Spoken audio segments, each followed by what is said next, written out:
Hi friends, Hindi recorded channel में आप सभी का स्वागत है।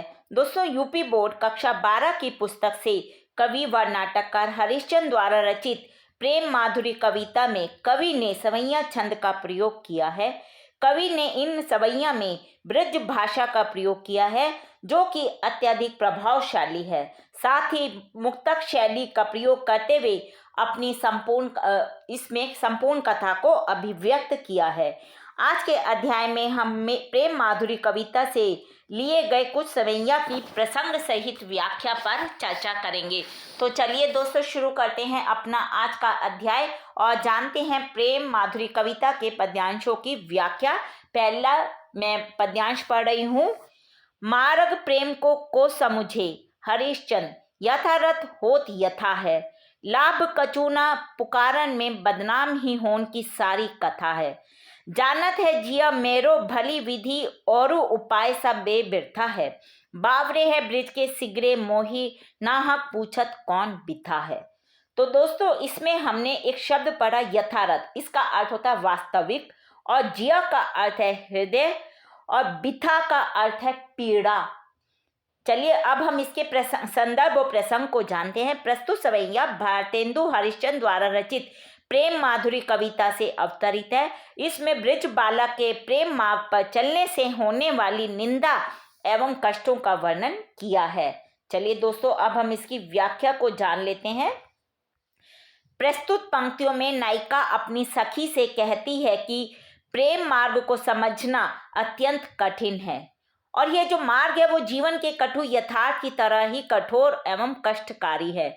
वह अपनी सहेली से अपनी स्थिति का वर्णन करती है, करते हुए कहती है कि इस कठिन मार्ग पर चलते हुए उसे जो कष्ट हुए हैं उसे दूसरों को सुनाने से कोई भी लाभ नहीं है, क्योंकि दूसरों को प्रेम कथा सुनाने से उसे बदनामी के अतिरिक्त कुछ भी नहीं मिलेगा। और फिर वो कहती है कि उसे यह अच्छी तरह से पता है कि प्रेम व्यथा से मुक्ति पाने के सभी उपाय व्यर्थ हैं। यानी कि प्रेम से मिले दुख को मुझे ही सहना होगा, उन कष्टों को किसी को बताने से वो कम नहीं होंगे, इसलिए उसे चुपचाप सहते जाना ही अच्छा है। और नायिका को लगता है कि ब्रिज के सारे लोग पागल हो गए हैं, व्यर्थ ही बार बार उसकी प्रेम पीड़ा के बारे में पूछते हैं और उससे पूछते हैं कि उसे क्या कष्ट है। उसके अनुसार प्रेम पीड़ा किसी दूसरे के सामने प्रकट करने की चीज नहीं है, और उसके कष्ट का कारण जब लोग उसे बार बार पूछते हैं तो उसका दुख और बढ़ जाता है, जिसे सहना उसे और कठिन लगता है। चलिए दोस्तों, अब हम अपना दूसरा पद्यांश पढ़ते हैं। रोकई जो तो अमंगल होए, ओ औ प्रेम नसई जो कहे पिए जाइए। जऊ कहे जाऊ ना तो प्रभुता, जऊ कछु ना कछई तो स्नेह नसाइए। जो हरिश्चंद्र कहे तुमरे बिनु जिए, ना तो यह कोई क्यों पति आइए। तासो पयान समय तुमरे हम कहें आपे हमें समझाइए। दोस्तों, एक शब्द है पति आइए।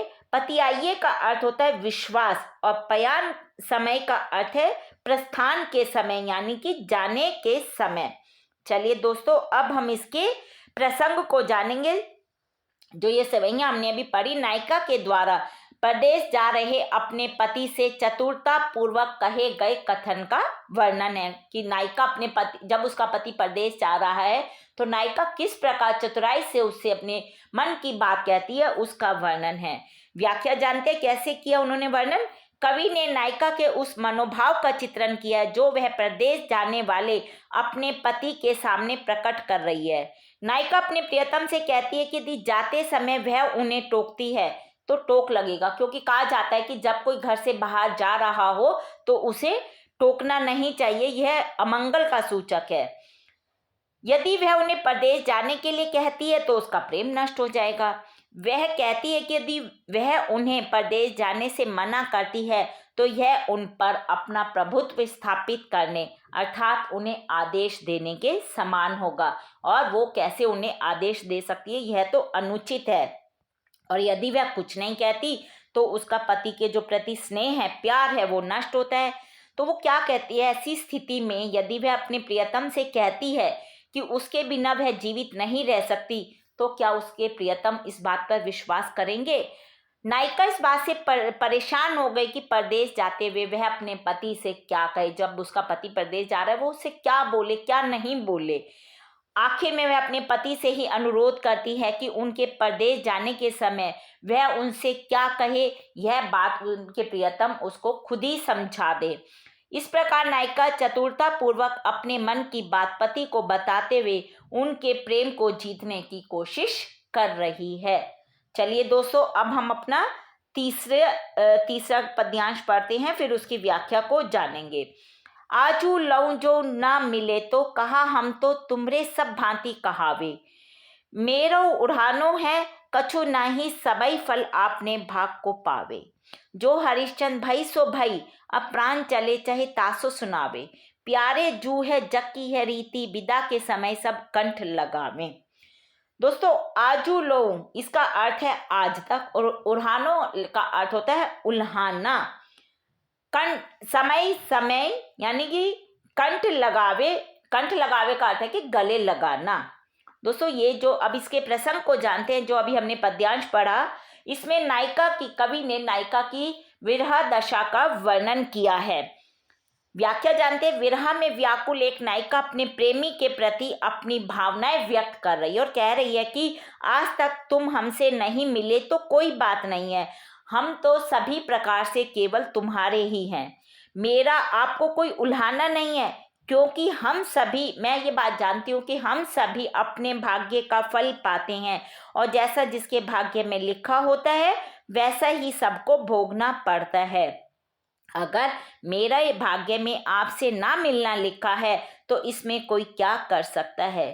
फिर कवि हरिश्चंद्र जी कहते हैं कि जो कुछ होना था वह तो हो चुका है, इसलिए बीती बातों को याद करके दुखी होने से कोई फायदा नहीं है। नायिका कहते कि अब मेरे प्राण इस तन से निकलने वाले हैं, शरीर से मेरे प्राण निकलने वाले हैं, क्योंकि मेरा अंतिम समय निकट आ गया। अतः मैं आपसे विनती करती हूँ कि संसार का यह नियम होता है कि जब किसी की अंतिम विदाई होती है तो सभी अपने उसे गले से लगाते हैं। आप जीवन भर हमसे नहीं मिले तो ना सही, परंतु अब जब मैं नायिका हमेशा के लिए मैं आपसे हमेशा के लिए दूर जा रही हूँ तो आप आकर मुझे अपने गले लगा लीजिए। इसमें कवि ने बड़ा ही मार्मिक चित्रण किया है नायिका का, अपने नायक से विदा होते वक्त का दृश्य इसमें दर्शाया है। तो दोस्तों, अब हम इसका चौथा और आज का अंतिम पद्यांश पढ़ते हैं। व्यापक भ्रम सबे थल पूरन है हमऊ पहचानती है। पई बिना नंदलाल बिहाल सदा हरिश्चंद्र ना ज्ञान ही ठानती भी।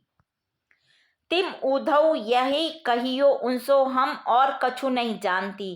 पिए प्यारे तिहारे निहारे बिना अखियां दुनिया नहीं मानती है। इन सेवैया में गोपियां उद्धव के ज्ञान मार्ग की अपेक्षा भक्ति मार्ग को अधिक महत्व देती हैं। चलिए दोस्तों, अब हम इसकी व्याख्या को जानते हैं। गोपियां उद्धव से कह रही हैं कि उन्हें भी ये अच्छी तरह से मालूम है कि भ्रम संपूर्ण विश्व के कण कण में व्याप्त है, लेकिन गोपियों को तो कृष्ण के बिना कुछ भी अच्छा नहीं लग रहा। अब कवि कहते हैं कि वे जो गोपियां हैं वो ज्ञान मार्ग को अधिक महत्व नहीं देती हैं। वैसे भी कहा गया है कि ब्रह्म को पाने के 3 मार्ग है, ज्ञान, कर्म एवं भक्ति, और गोपियां हैं वो भक्ति के द्वारा कृष्ण को पाना चाहती हैं, ज्ञान के द्वारा नहीं। इसलिए वो उद्धव से कहती हैं कि वे कृष्ण से यह कह दें कि उनकी भक्ति करने के अतिरिक्त उनको पाने के अन्य किसी मार्ग को वे नहीं जानती हैं। कृष्ण को देखे बिना उनकी गोपियों की दुखी आंखें किसी भी अन्य प्रकार से संतुष्ट नहीं होंगी। यदि उद्धव उनको मनाने की कोशिश भी करेंगे कृष्ण के बिना तो वो नहीं मानेंगी और उनकी आंखें सिर्फ और सिर्फ कृष्ण के ही दर्शन करना चाहेंगी।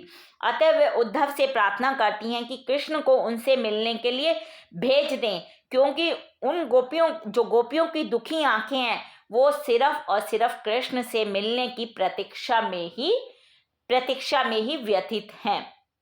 तो दोस्तों, ये हमने चारों सेवैयों की व्याख्या के विषय में जाना, इन सेवइयों में क्या विशेषता काव्य सौंदर्य है उसके विषय में भी चलिए मैं आपको बता देती हूँ। जो पहली सेवइयां हमने जानी थी उसमें प्रेम पीड़ा को दूसरे के सामने प्रकट ना करने का भाव अभिव्यक्त किया गया है, और दूसरी सेवइयां में नायिका के अंतर्मन में उठ रहे भावों की अभिव्यक्ति के साथ कवि ने श्रृंगार रस का बड़ा ही सुंदर प्रयोग किया है। तीसरी सेवइयां में नायक के प्रति नायिका के प्रेम भाव की बहुत सुंदर अभिव्यक्ति कवि ने की है। चौथी में कृष्ण वियोग से व्याकुल गोपियों की विरह व्यथा का वर्णन किया है, और ये जो पूरा हमने अभी पढ़ा प्रेम माधुरी कविता, इसमें ब्रज भाषा का प्रयोग कवि ने किया है। तो दोस्तों ये हमने प्रेम माधुरी कविता जो कि हमने यूपी बोर्ड की पुस्तक कक्षा 12वीं की पुस्तक से ली थी उसके विषय में चर्चा की। अगले हिंदी भाषा के और भी प्रमुख विषयों पर हम आगे के अध्याय में समय समय पर इसी प्रकार चर्चा करते रहेंगे। पर दोस्तों उसको सुनने के लिए आपको मेरे इस चैनल को लाइक और सब्सक्राइब करना होगा। धन्यवाद दोस्तों, आपका दिन शुभ हो।